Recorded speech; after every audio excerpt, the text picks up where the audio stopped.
votre propre définition du succès. Agissez selon vos propres règles et construisez la vie dont vous êtes fiers.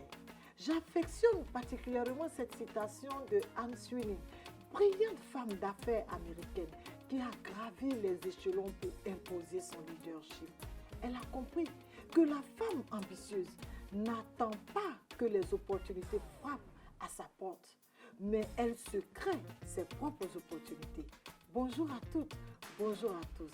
Très chère héroïne, la volonté de gagner, le désir de réussir, l'envie de réaliser son propre potentiel, voilà les clés majeures qui ouvriront les portes de votre excellence personnelle et de votre succès. Parler de motivation des femmes revient à investir sur nous-mêmes.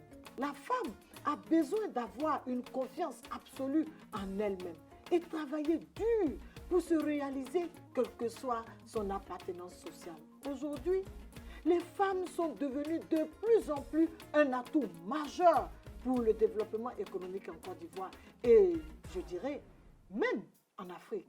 Oui, mes chères sœurs, qui pourrait encore nier le rôle important des femmes quand on constate les multiples étoiles féminines qui se révèlent chaque jour et qui vont au-delà de la simple figuration? Pour susciter l'épanouissement des femmes, le gouvernement ivoirien a pris plusieurs dispositions légales afin de favoriser la représentation des femmes dans les assemblées élues. À cet effet, un quota minimum de 30% de femmes sur le nombre de candidats aux diverses élections a été accordé. N'est-ce pas salutaire ça? Cependant, bien qu'on en parle de plus en plus, il y a encore de véritables défis à relever pour les femmes.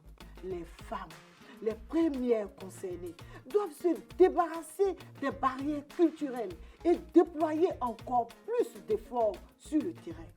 Elles doivent se mettre partout en ordre de bataille. D'abord pour arracher les 30% que leur consacre la loi. Ensuite, continuer cette bataille pour arriver à la parité. C'est un idéal, certes, mais c'est possible. Si à tous les niveaux, la question du genre devient une priorité. Mes chères héroïnes, soyez le vivant de la vie. Ne tombez pas dans la facilité et dans la légèreté. S'il n'y a pas d'engagement personnel dans votre manière de percevoir les choses, s'il n'y a pas de motivation, vous ne pourrez pas changer votre vie. Alors, allez donc en quête du meilleur de vous-même. Toute femme, quel que soit son rang social, quel que soit son niveau d'études, quel que soit son environnement, doit être motivée à s'engager en politique et en entrepreneuriat. Je suis un exemple vivant. Issu de familles modestes et n'ayant pas de mesures d'accompagnement, je me suis engagée très tôt en entrepreneuriat et en politique. Si ça a été possible pour moi, pourquoi pas vous? Depuis 2013, j'ai fait le choix, à travers ma fondation Adjaratou Demain, de m'investir pleinement pour l'autonomisation et le mieux-être des femmes à Koumassi. Qui sait, si mes actions sur le terrain ne feront pas tache d'huile pour inspirer, bien entendu, d'autres leaders féminins. C'est mon objectif principal.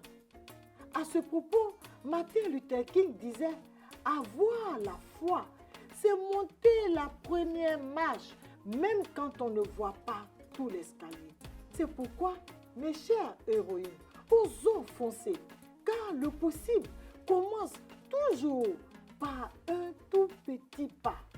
Alors, femmes, osons briser les préjugés, osons nous engager, osons donc.